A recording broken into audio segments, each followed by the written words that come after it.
Okay, welcome to the video on duplication. This is going to be super exciting, okay? Duplication is one of two things that you have to be really, really good at in network marketing in order to succeed. Because there's only two things. There's only two things. The first thing you have to be good at is sponsoring, okay? That's obviously how to be able to bring people in. The second thing you have to be good at is getting other people to sponsor. That's what duplication is. Duplication is taking what you do and then helping someone else do the same thing. And that's what we're going to talk about. We're going to talk about the second part of the two things that you need to do to be successful in network marketing. Okay, so what is duplication? Kind of went over it briefly, but a little more detailed. It's a simple system and it can't require any specific skill or background. Okay, in layman's terms, that's what duplication is. Okay, Eric Worre, he's one of the gurus in the field. He's probably my favorite guy. There's a lot of people out there, but he's my favorite. I think he has the best information personally. He has a phrase. He says, "It doesn't matter what works. It only matters what duplicates." Okay, and that is so true because again, if you can't duplicate, you're not going to succeed. So if it works for you, but you can't duplicate it and get it to work for other people, it doesn't matter how hard you work. You are going to have to restart every single month, and you are never going to get to where you want to be. Okay, so it doesn't matter what works. It only matters what duplicates. So what does duplication require? Okay, that's the most common question we get. How do you duplicate? What is, how do you perform the act of duplication? And the best, I already gave you a definition, but the best advice for duplication, the best step-by-step that I can give you is two things to keep in mind. Again, I'm trying to keep this all, this is duplication. I'm teaching you how to duplicate, and duplication needs to be simple. So again, there's two things. There's sponsoring and duplication. It's simple. There's another two things. You have two requirements, okay? The first requirement is it has to be super simple. Okay, it has to be super simple. When someone signs up as a new distributor or even a member, there is so much stuff that they have to remember. You're telling them about, maybe you're telling them about auto ship, and you're telling them what products to take and morning or night, and do they take it with food, and can they take 3 primes all at once and get sick like I did, or should they start with 1, right? There's all this information that they're absorbing and they're trying to keep in. Well, the worst thing we can do is then throw a ton of other information at them and confuse them and frustrate them, and then they quit before they even try because it's just too hard. So the first step is it has to be super simple, okay? Like 2, 3, maybe 4 things, right? But you want to keep it as simple as humanly possible. That's the first requirement.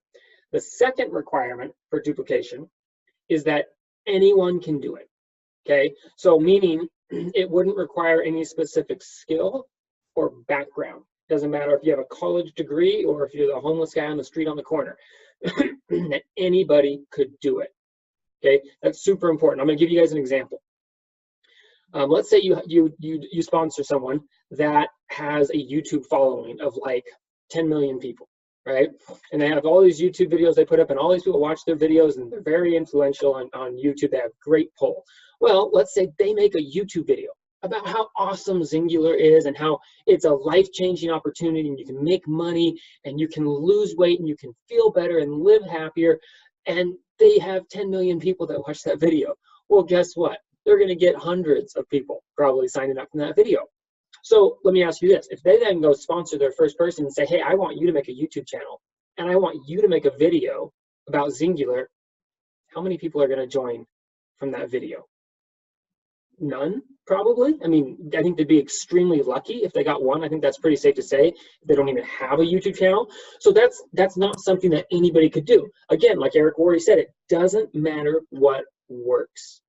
It only matters what duplicates, and that's not going to duplicate. So if that's something you have, that's fine. I'm not telling you to not take advantage of your specific special skills and abilities, but that's not part of a system that you can send someone and say, hey, do X, Y, and Z, and you will succeed. Okay, so that's duplication. Simple. Anybody can do it. 2 pieces. Simple as that. Okay. Okay.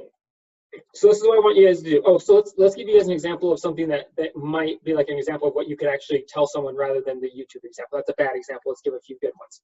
So the first example is a common one that we have a lot of our leaders doing, where they might say, post this picture on Facebook, and then when someone comments on it, I want you to copy and paste this text or send them a message with this text, right? Really easy, really simple. Anyone can post a picture, especially if they give you the picture to post, right? Post a picture, and then here's what you say when they ask about it, right? Very simple, very duplicatable. You don't have to have any special skills. You don't have to be a college graduate, right? You don't have to have a big YouTube following to do that. Anybody can do it, right?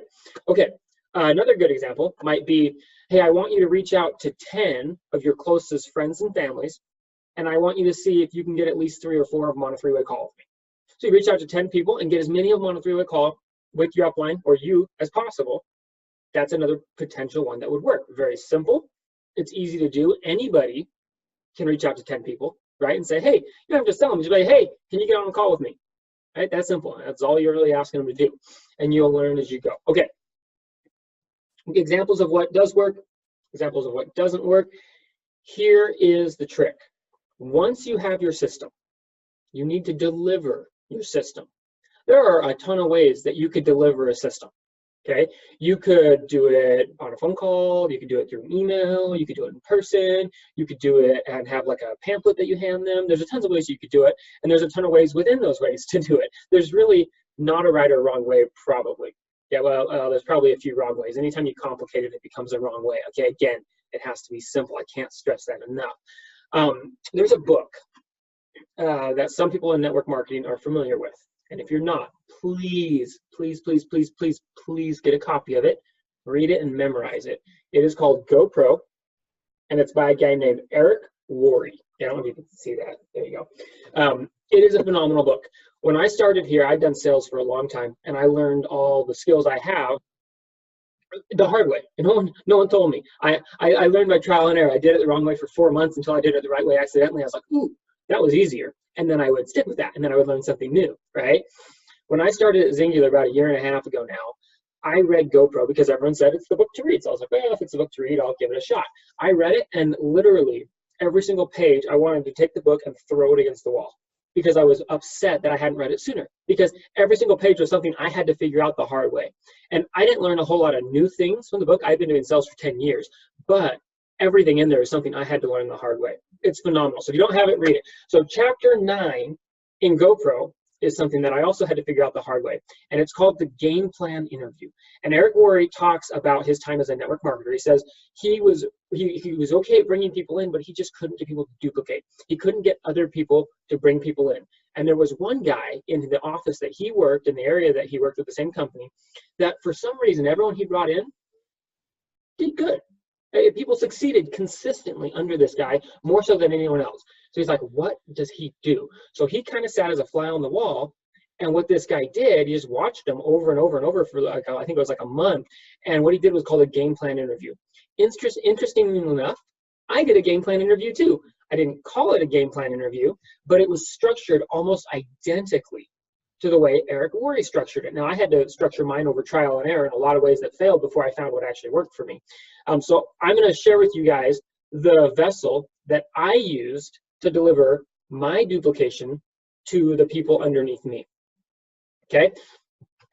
But before I do it, I want you guys to think about something. While we're going over this, I want you to think about, what is it that you would tell a new distributor if they signed up under you? Okay, what would you tell a new distributor if they signed up under you? How would you ask them to duplicate? What activities would you give them? What assignments would you give them? You're probably not going to come up with everything immediately right away. That's totally fine, okay? Again, this is a beginning thing. This is learning. Do this. Come up with the best you can. Spend a good 10, 15, 20 minutes on this. Really think about it, and then call your upline. Call anyone else in the company, a cross-line maybe that you feel is super successful and you feel knows how to do this well. Call, if you don't know who your FDR is, field development representative here at Zingular, reach out to your FDR. You can reach out to me on Facebook. It's Scott X Burr, X for Zingular, and I'll get you hooked up with whoever your specific FDR might be. But reach out to someone and work on this. Try to develop a system that is duplicatable, that anybody can do, that is super simple, and then start giving it to people. But you have to develop it first. So once you have it developed, the next step is delivering it. Again, I call it the game plan interview. Eric Worre called it the game plan interview, and this is what it is, okay? There's just a couple steps. The first step is set expectations. The second step is to set a goal. The third step is to give a plan of action. And the fourth step is to give assignments. Okay, so it's 4 steps. So again, not very many steps, pretty easy to remember. Don't worry, we're gonna go over them again here in detail in just a second, okay? So the first step, oh, by the way, when does this need to be done? Day 1, before the kit arrives in the mail. I mean, seriously, as soon after as they sign up as possible, you want to do this when those emotions are high and they're excited and they're committed, right? This needs to happen ASAP. When I would hire people, this would actually happen in the interview after I offer them the job. I would interview them, then I would have a callback interview, and if I still liked them, I would offer them the job, or in this case, sponsor them as a downline, right?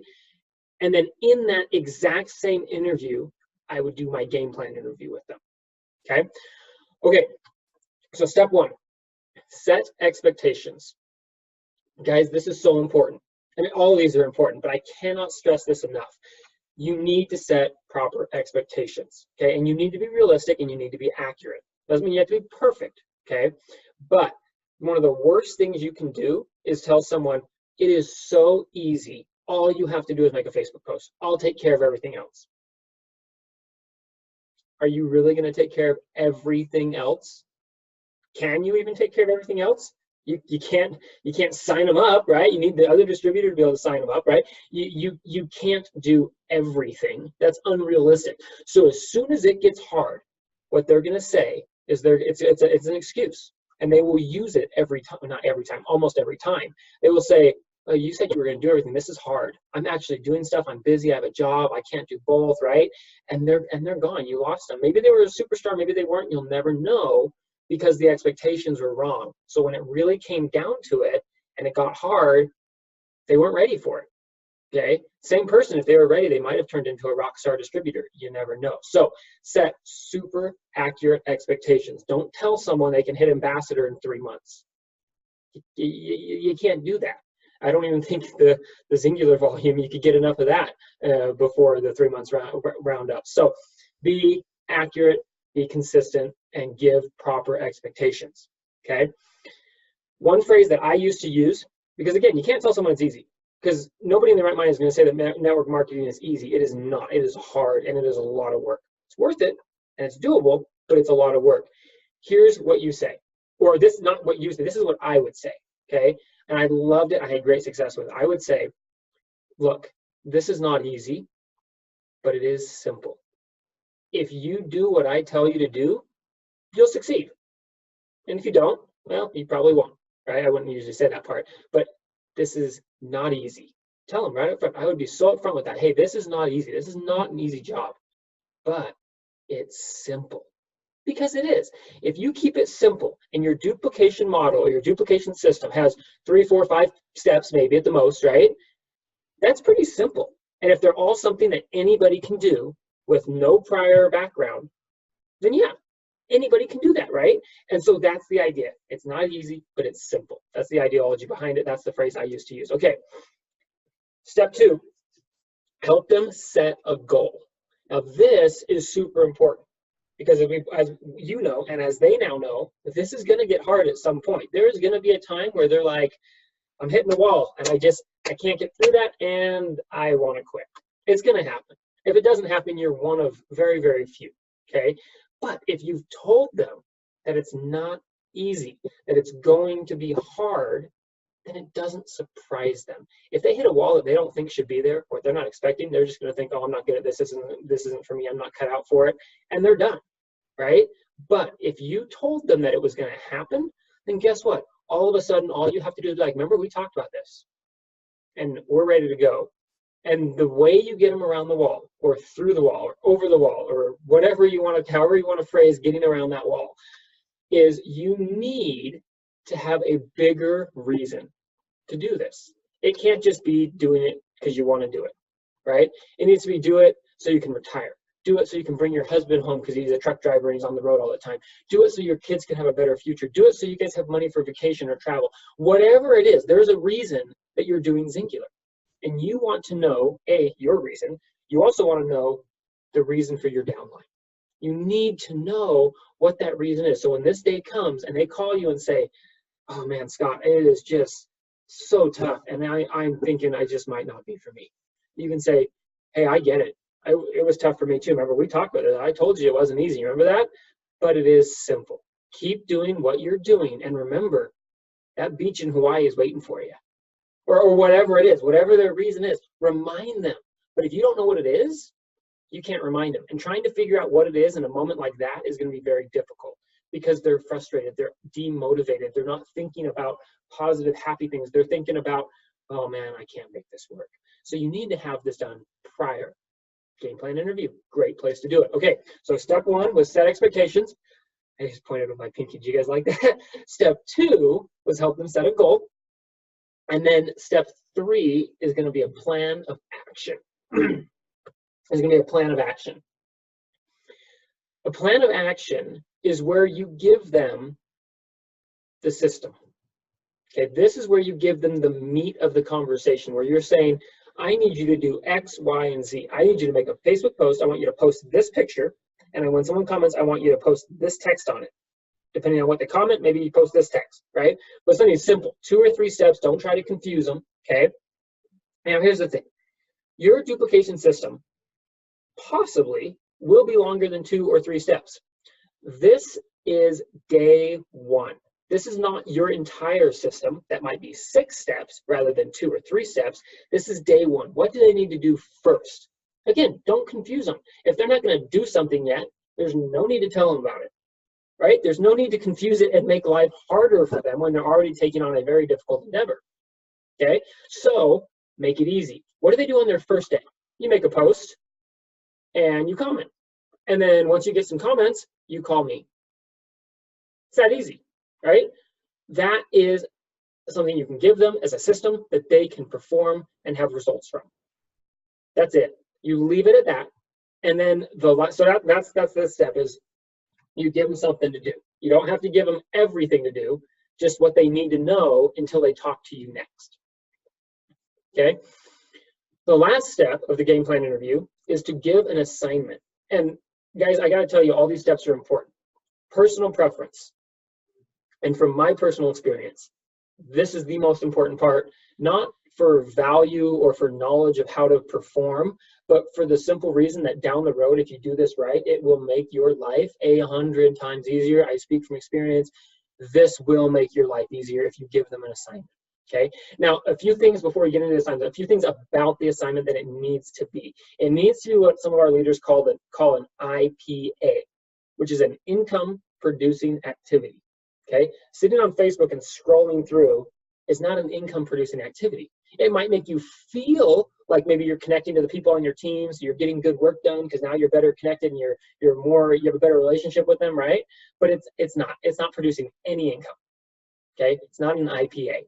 Okay, income producing activity. An income producing activity is walking down to the local Walmart and talking to every single person that walks out of Walmart about Singular. That's an income producing activity. Now, it's a pretty extreme one, but other ones too. Making a Facebook post. That's an income producing activity. If you're at your kid's soccer game and you talk to someone about Singular, or you add someone on Facebook as a friend that you want to prospect to later, those are income producing activities, okay? The assignments, they need to be income producing activities. And they need to be income producing activities for a few reasons. We have a relationship that we're going to build with these people on a personal level. And we're going to get to know them and we're going to coach them and we're going to be there for them, right? And that is important. There is another type of relationship we're going to build with these people, and I call it a business relationship, okay, or business trust. You're their upline. You know what it takes to succeed. Your upline knew what it took to succeed, and they told you. Now, what if you didn't listen to your upline and they had the perfect system?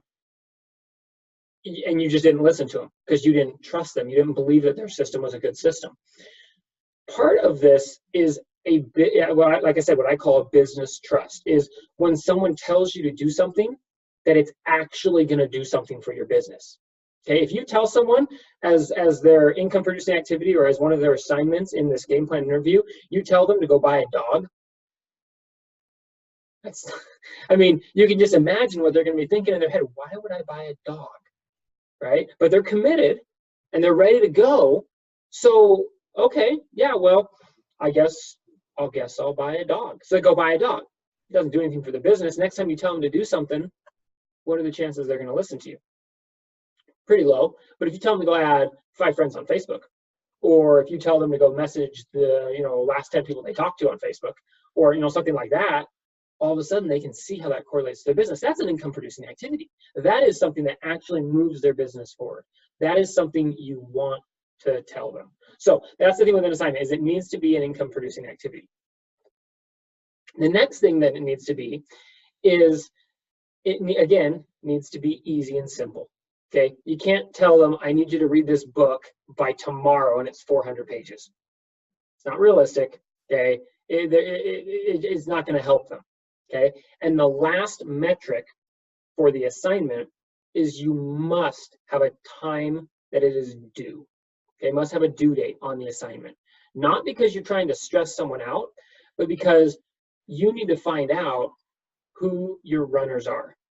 Okay, runners, if you're not familiar with the phrase, is someone in your organization that is going to work really hard and they're going to run. They're not going to walk.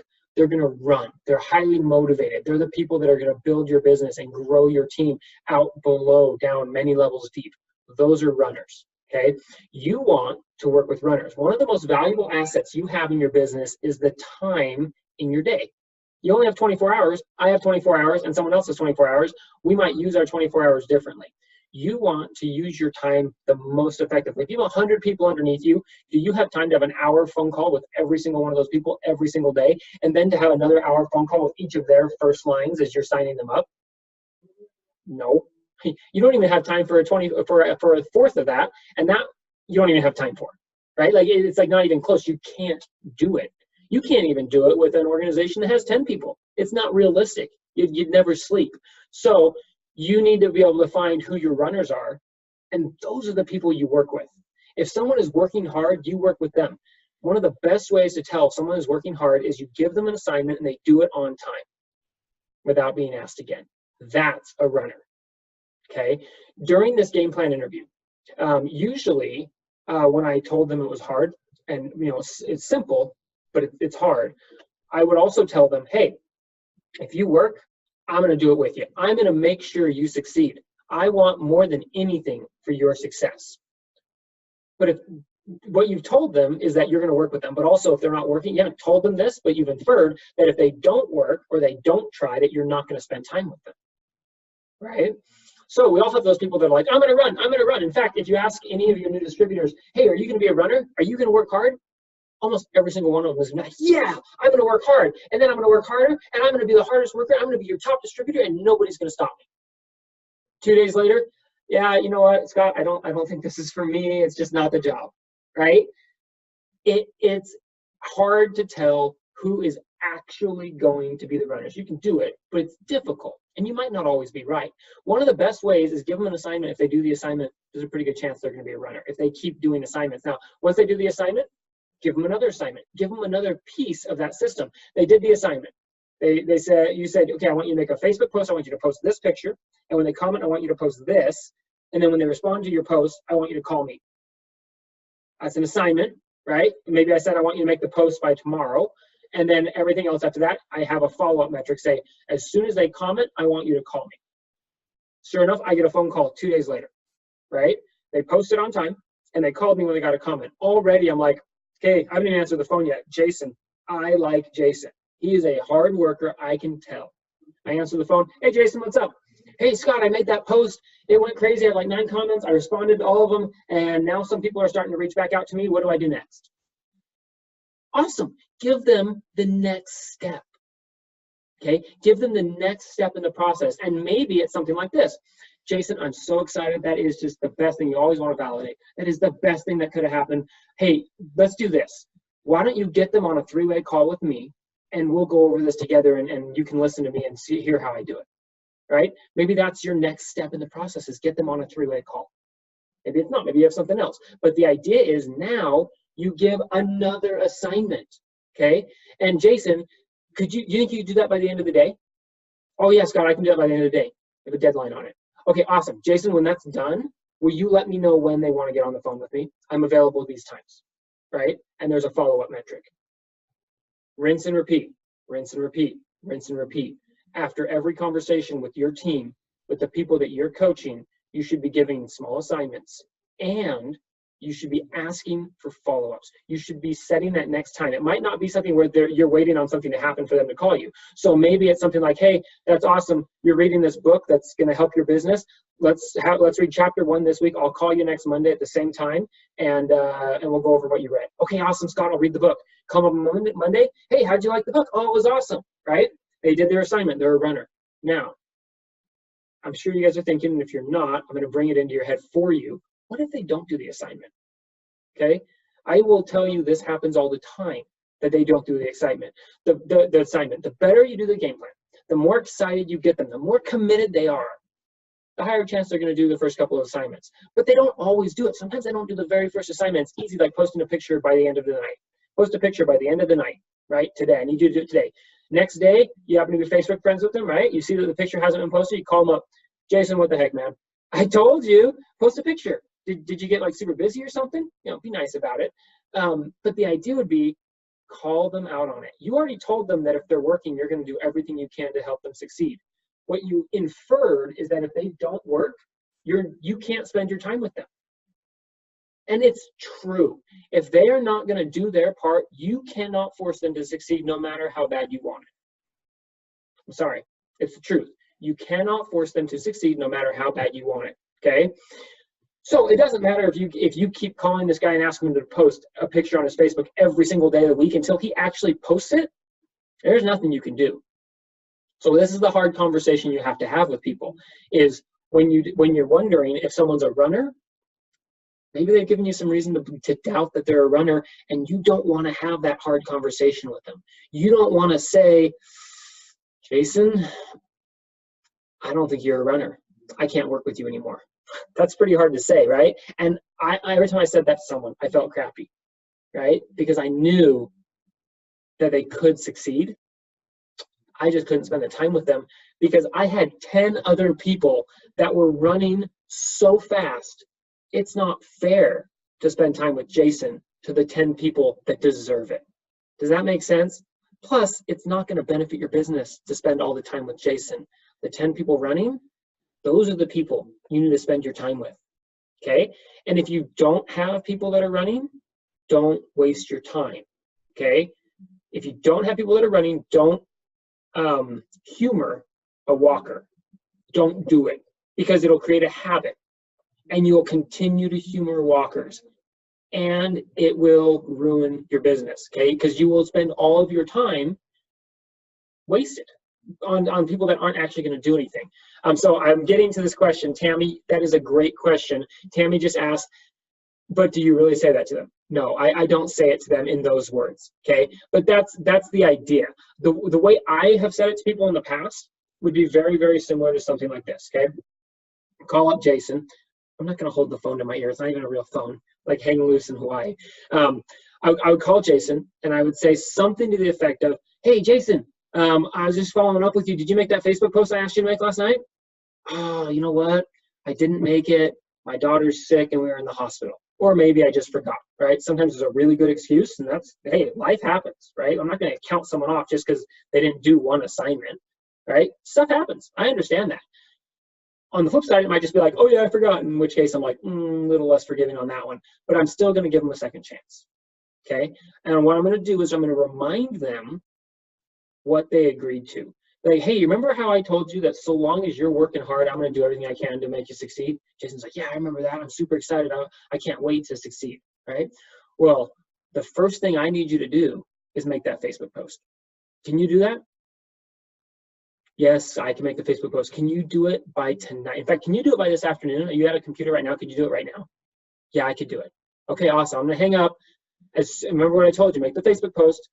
As soon as someone comments, send them that message. And then when they reach out to you or they respond, give me a call. We'll set up a, give me a call and we'll go over what to do next.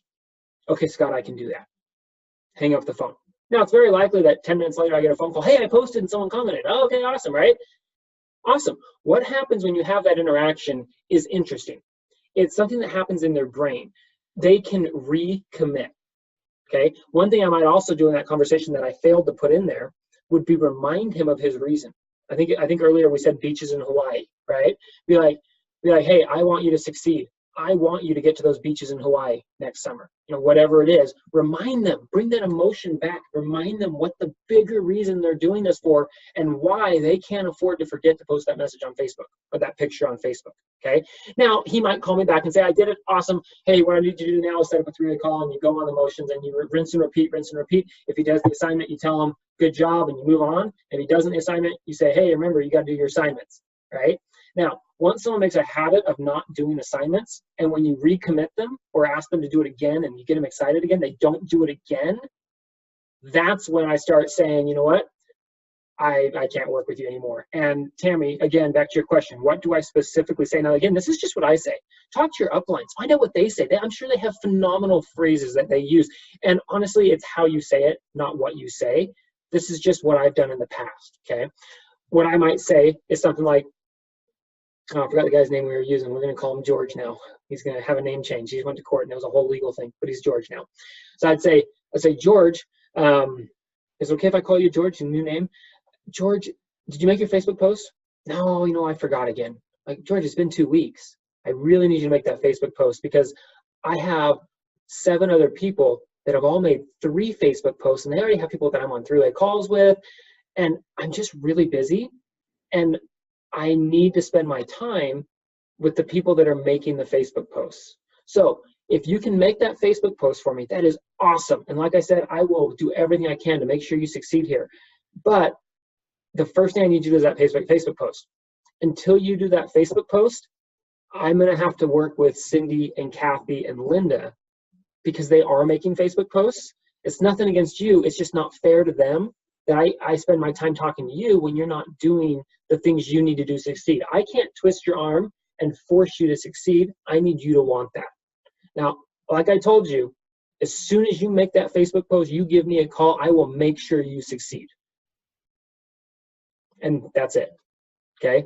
I might then say, can you make that Facebook post? He's like, yes, I'll make the Facebook post, and I'll hang up. I'm not calling him back, though.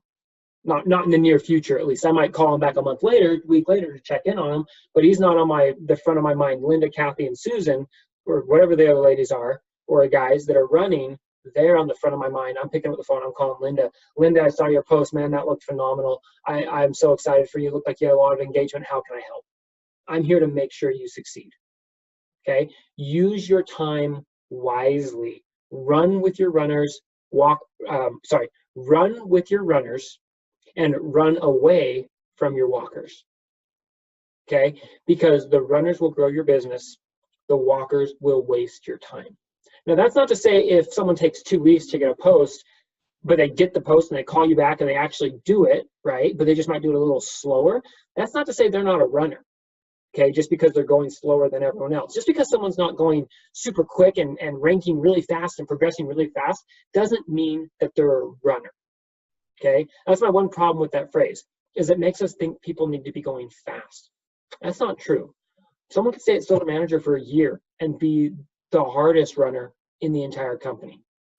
Okay, just because they're not progressing at the same speed doesn't mean they're not a runner. And that's super important for you guys too. And we'll end with this because we're about out of our time. When you're doing network marketing, never compare yourself to other distributors, whether it's your company or someone else's company. Never do it, because everybody's growth tree looks different. Everybody's situation looks different, and you don't see the things you don't see in other people's organizations. Maybe they're working 50 hours a week and you can only work 10. Or maybe you're both working 10 hours, but they're just growing faster. That's okay. Don't compare yourself. Your growth is your growth, not someone else's growth. The worst thing you can do is watch someone else's grow faster than you and be like, I'm not cut out for this. This isn't for me. I better do something else. It'll never happen. It'll never work. Because guess what? That's a lie. It will work. Be patient. do your daily activities, help people duplicate and bring people in, and you will succeed with network marketing, okay? Awesome, guys. Thanks for tuning into the video. I really hope you found this useful. Again, if you don't know who your FDR is, let me know. We'll get you connected with someone. We love to support. With that, we're going to wrap up the video. You guys have an awesome day, and go duplicate. Okay, guys, I want to cover two more things. These are just kind of notes to put in the back of your mind for down the road if this happens. So there's two things that can happen. One is, what if someone refuses to use your system?